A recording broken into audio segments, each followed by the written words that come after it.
İşçi kelimesi Türkiye'de nasıl benimsendi? Atatürk, emekçiye hangi hakların kapısını açtı? Bu soruların cevabı 1923'te İzmir'de kurulan çok büyük bir masada saklıydı. O gün o salonda tüccar da vardı, sanayici de vardı, çiftçi de vardı, işçi de vardı. Tarihler 17 Şubat'ı gösterdiğinde İzmir'de İktisat Kongresi başladı. Bu kongre, savaş meydanlarında kazanılan bağımsızlığın üretimle nasıl korunacağını tartışan büyük bir buluşmaydı. Çiftçi, işçi, sanayici ve tüccar aynı çatı altında toplandı. Tarlada çalışan da oradaydı. Tezgah başında alın teri döken de oradaydı.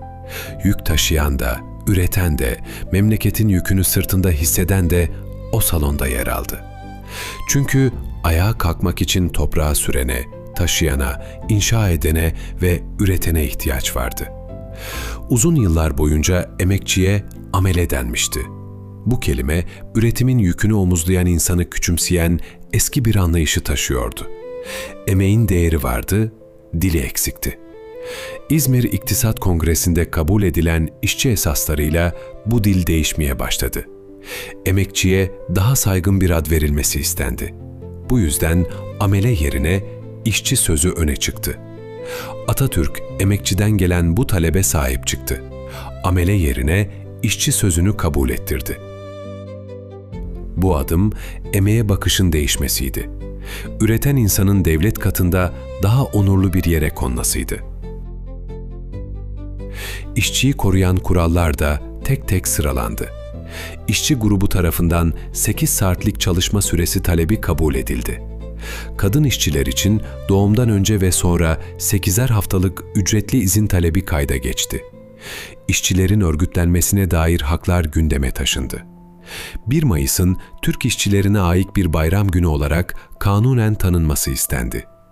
O gün ortaya konan bu talepler çalışma hayatına yeni bir yön verdi. Mustafa Kemal çok açık bir tercih yaptı. Yeni ülkenin omurgasını üretim üzerine kurdu.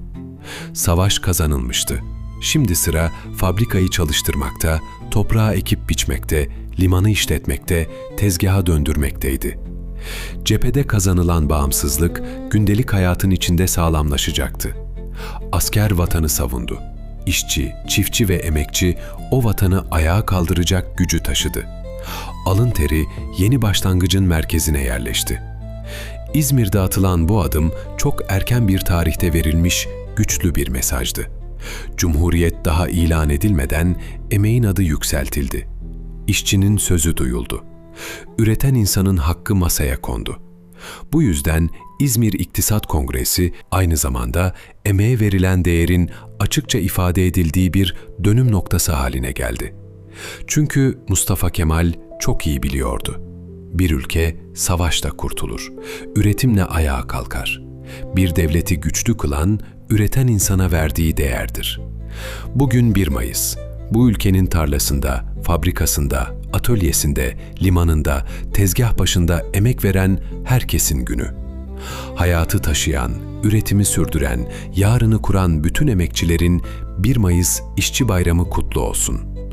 Alın teriyle büyüyen her iş bu toprakların gücüne güç katsın. Emeğin saygı gördüğü, işçinin hakkını aldığı, üretimin değer kazandığı bir ülke daima daha sağlam yükselir. 1 Mayıs İşçi Bayramı kutlu olsun.